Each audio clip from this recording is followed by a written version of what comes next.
me and hear me okay?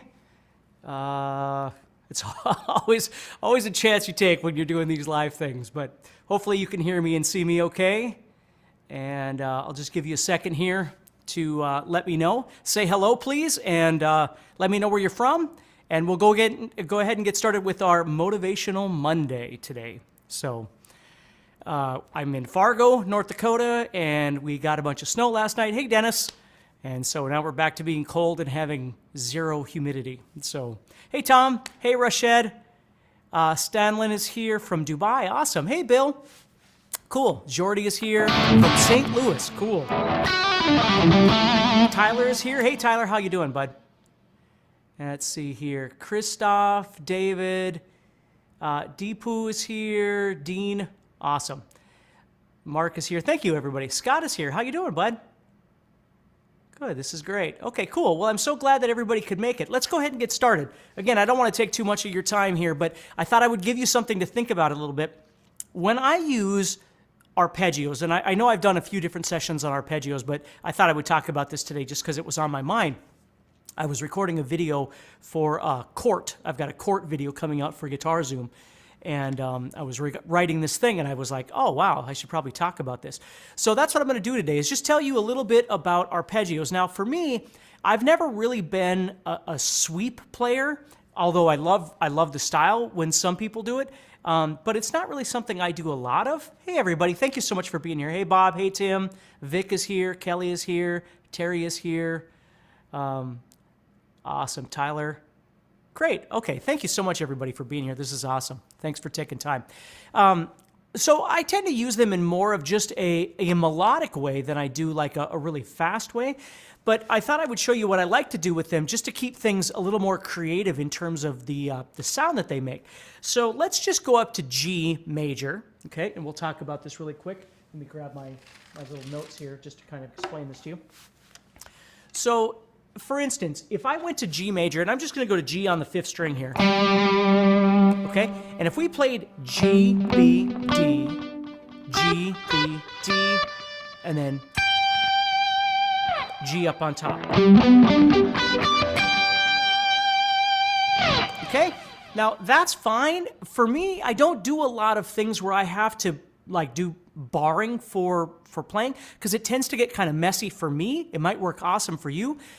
So what I try and do is try and find different ways of being able to do this so I don't have to do a lot of barring when I'm trying to play, just to keep things very clean. So if you've tried to do this, that kind of arpeggio, and if you can do it, that is awesome, okay? But what I want to do is I want to change that a little bit to try and make it a little more interesting sounding in terms of the color of it. So what I'm going to do here is the first thing I'm going to do is I'm going to change one of the roots because I don't need all of these G's in here. So the first thing I'm going to do is I'm going to add in the major 7, which is a sound that I just love when I play.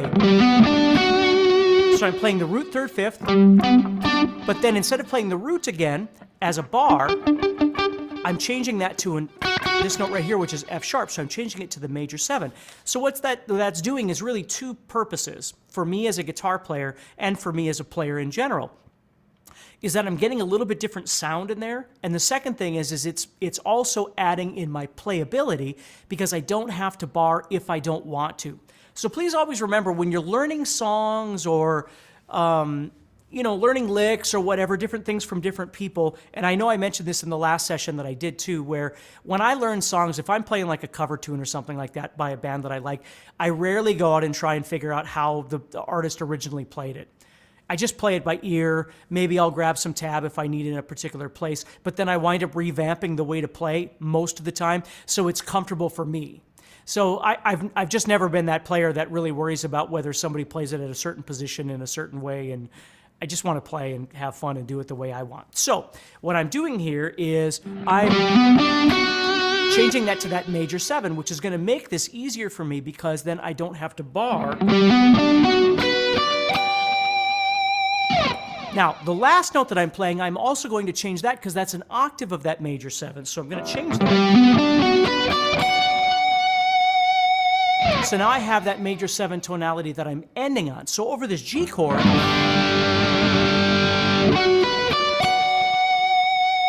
I'm I'm going to get that really nice major 7 sound over the sound of that G chord that's happening, which is just again, it all depends on what it is that you like, but that for me is a sound that I really love. Right there. Okay? So what I also like to do with that then is oftentimes I tend to use a lot of hammer-ons and pull-offs while I'm playing these arpeggios. So you'll notice when I go from the 10 to the 14, I'm not picking it, I'm hammering it. Now if you pick it, like if you pick it, that's fine. Again, it's always about trying to figure out what works best for you, okay? Okay, so for me, what I tend to do, I mean, I might pick it, but oftentimes I'll do that as a hammer-on.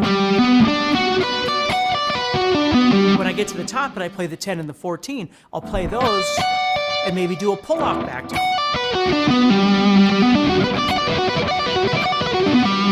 See, like that. Now, to add some color to this even more, what I like to do is I'll take that, I'm playing a G major arpeggio. Technically, right now, I'm playing a G major 7 because I've added in that major 7. Am I using any pedals, Nick? I'm not using any pedals, but I am using my Kemper, and there's a delay and a reverb just on this preset because it's usually my kind of solo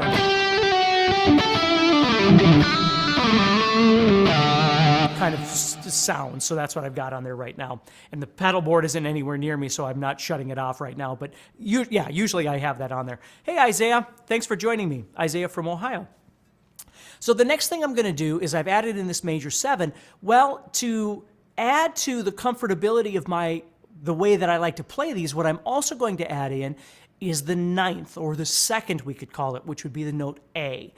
Now, again, I could tell you that I'm adding this in from a theoretical point of view for blah, blah, blah, but the truth is I'm really not. I'm just adding it in because I think it sounds good, and it feels good. It feels good when I play it. So what happens here is I'm playing 10 to 14, and then 12, and then right here I'm going to play 11 to 14. So I'm playing a hammer-on, or 2 notes on a string, and then 1 note, and then 2 notes on a string. So this is what we often refer to as 2-1-2 patterns, if you've ever heard that before, or 3-1-3. There's different kinds of things that we can do. So for me, 2-1-2 patterns are very, very comfortable to do. So as I'm playing,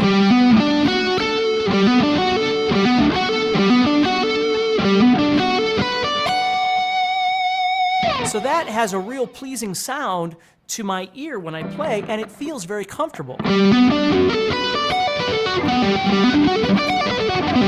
You see? So there's lots of different ways you could approach this. You could play this as just a standard arpeggio and use that G up on top there, right? Or you could add that major 7 right there and still use the G up on top, or you could lower that like I did. Okay? And then now I'm adding in this 9th.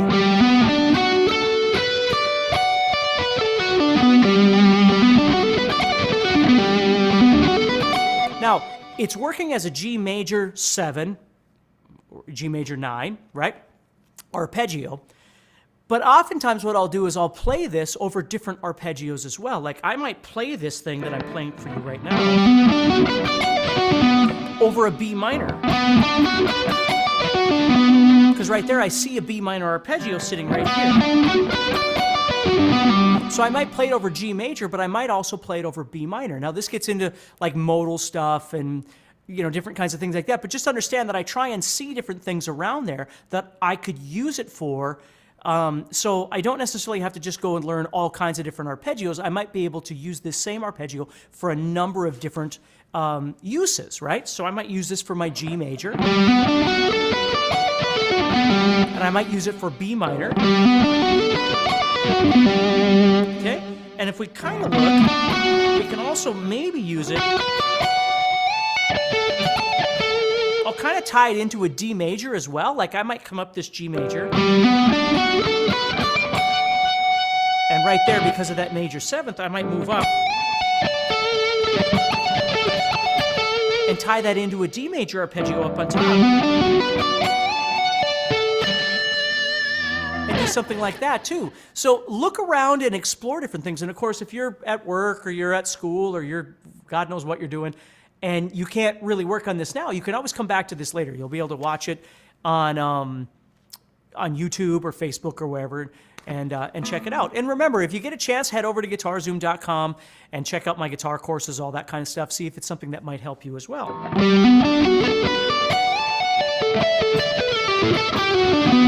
See how I tie those two in? So I might move up and start doing a D major arpeggio and then tie back in.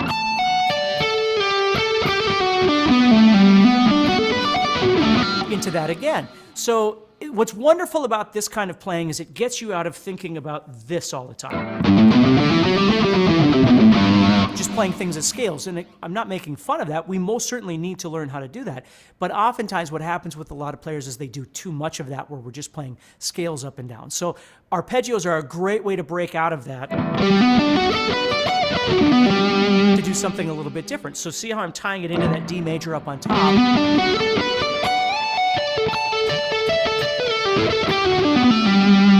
And then I might drop back down. Now I'm ending on a G, and if I was playing over a D, you know, I don't know that I would go to that G. I might go to something else, right? So I just got to think about what I would go to. But hopefully that kind of makes sense. I'm going to show you something else here. I just want to see if I'm kind of caught up on.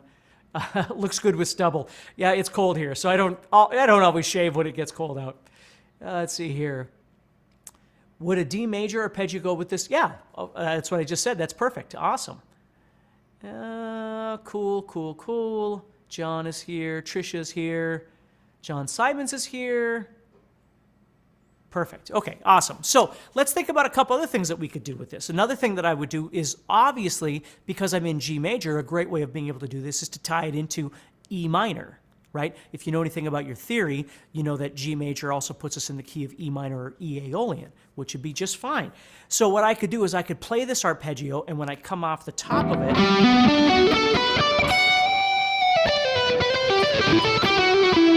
I'll just tie it back into maybe an E minor scale or E minor pentatonic, whatever it is that you might be doing.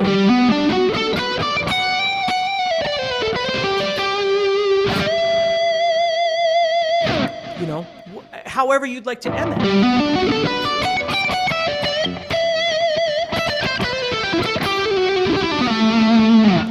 So think about it. If you were playing in E minor, right? Just, we've got some sort of an E minor.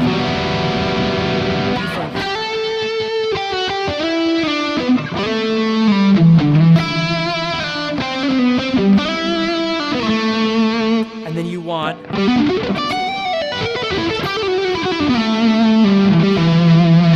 you know, some sort of an arpeggio kind of sound. Now, because I'm in E minor, that doesn't mean that I might not move up and play like the D major arpeggio, because again, I'm not really worried about the harmony always working. I'm more thinking about the shapes and whether or not they're compatible with the key that I'm in, if that makes sense.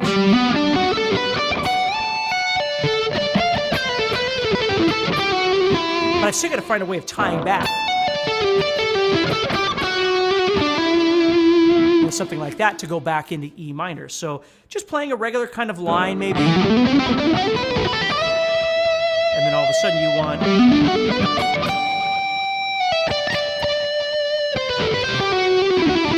That would sound great. Now, if you were in G major, you could do all of those same things because we're in the same key, but we might want to be a little more aware of the G major sound of it, right? So we come off this. Obviously, right there, I'm on G, right?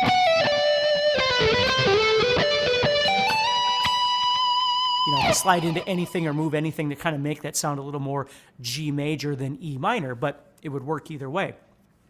So that's something to think about, just being able to take this and think about how you could use it over G major, how you could use it over E minor, and then let's look at B minor. So if I had B minor sitting here, B minor for me also equates to D major, E minor and B minor and D major, because they're relative major and minor. So if I was playing in B minor, well, right here, that's my arpeggio, so it's sitting there doing just fine. The only difference here is normally when you play a B minor arpeggio, you might throw that F sharp on the bottom instead of G. Well, for me, it doesn't really make any difference because that first note that I'm playing is kind of irrelevant. It's like just the start of this passage that's moving up. So I'm not putting any emphasis on the F sharp or the G. It's just a place where I'm starting my pattern. So I'm okay with it still being G instead of it being F sharp. Where when I was younger, that would have bothered me because I would be like, no, it should be F sharp because that's what it's supposed to be. And I don't even think along those lines anymore. So when I play, right, and I might add in that as well.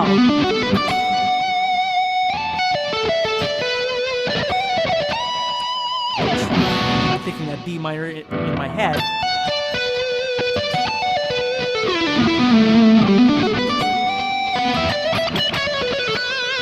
Or if it was D major, then I'm thinking the D major sound.